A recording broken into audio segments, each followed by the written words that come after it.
Hola chicos, ¿qué tal? ¿Cómo están?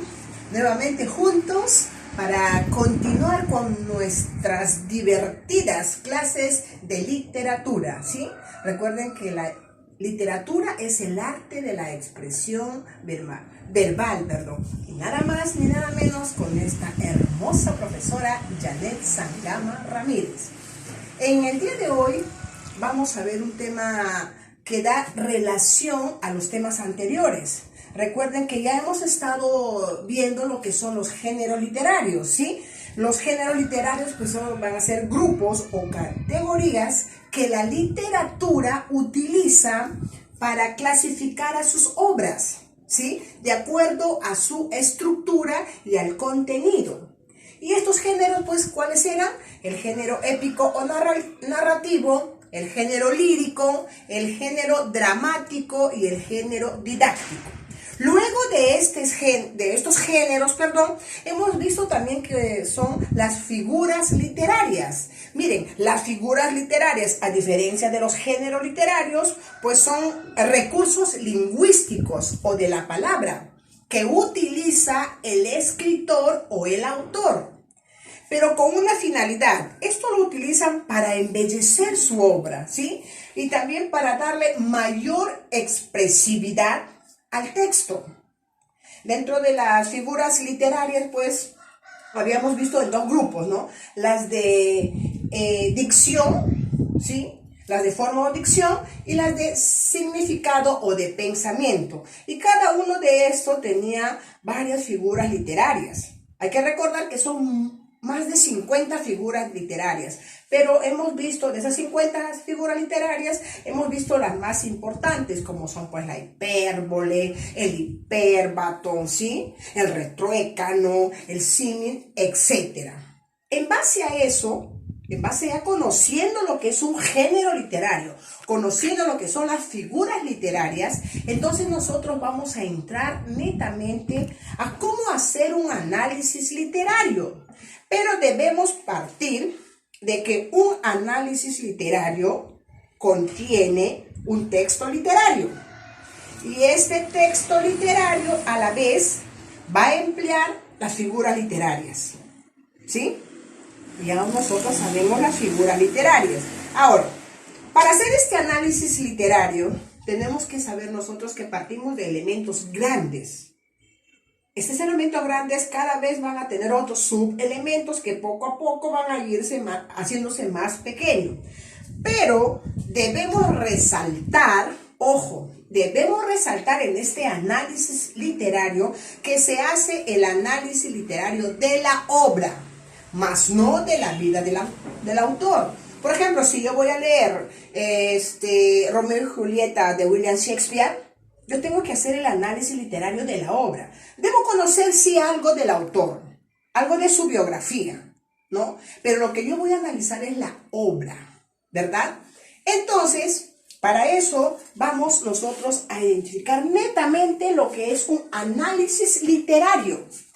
Es el estudio de una obra literaria y de las diferentes partes que la conforman.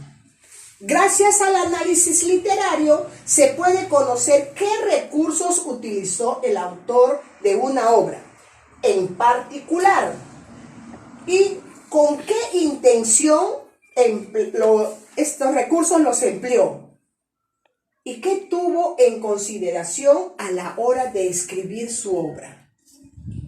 Para realizar un análisis literario se debe tener en cuenta 5 aspectos importantes, ¿sí? Pero hay que resaltar también de que no hay un método específico para hacer un análisis literario, no. Pero sí debemos tener en cuenta estos 5 aspectos. En primer lugar, se debe seleccionar la obra que voy a leer. O sea, ¿qué obra me gustaría leer? Y conocer su autor. Eso es importante.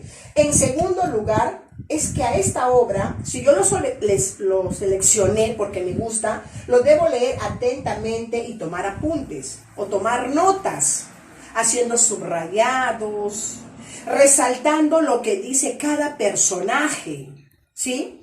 En tercer lugar, es que debemos conocer la biografía del autor, algo del autor. Ojo, estamos haciendo el análisis de la obra, no del autor.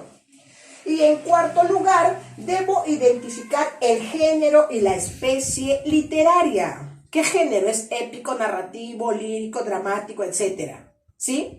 Y recuerden que dentro de estos géneros hay subgéneros o especies literarias. Acá no estamos hablando de las figuras literarias, sino de la especie literaria, ¿sí? Muy bien. Luego vamos a reconocer a los personajes. Dentro de los personajes vamos a resaltar si son los personajes principales o los personajes secundarios, ¿sí? Entonces no olvidemos, el análisis literario es el estudio de la obra literaria y de las diferentes partes que la conforman, ¿sí? Y resaltar siempre que el análisis de la obra, no del autor. Les voy a dejar una pequeña tarea. Acá está la tarea, dice. Vas a seleccionar una obra y vas a realizar un análisis literario. La obra que a ti te guste. Tú vas a elegir el género y de ahí va a salir su especie literaria, ¿verdad? Y para ello, entonces, ¿qué vas a hacer? Vas a repasar lo que es un género literario y qué es una figura literaria. Entonces, luego, como ya has seleccionado tu obra, tu análisis literario va a consistir en ¿qué? El nombre de la obra, ¿sí? Luego vas a poner su autor, nombre del autor. Luego que ya has reconocido el autor, vas a identificar a qué género pertenece la obra que has seleccionado, ¿sí? Puede ser de cualquier especie literaria. Recuerda que dentro de la especie literaria tenemos las novelas, los cuentos, los mitos, las leyendas. Tú lo puedes seleccionar, ¿sí? Y luego cuando ya lees tu obra, vas a identificar tus personajes. Puedes clasificarlos como los principales o los secundarios. O de repente, globalmente, personajes. Y por último, vas a escribir un argumento. El argumento puede ser como mínimo 5 líneas. El argumento dice de qué se trata la obra. Esta obra se trata pues de dos jóvenes que se enamoraron, pero las familias vivían en un conflicto. Y tuvieron ellos que pasar muchas cosas. Cuando ya se mataron, ahí la familia recién se reconcilió, ¿no? No es un resumen, es un argumento, por favor. ¿Sí? Ok, chicos, que Dios me los bendiga.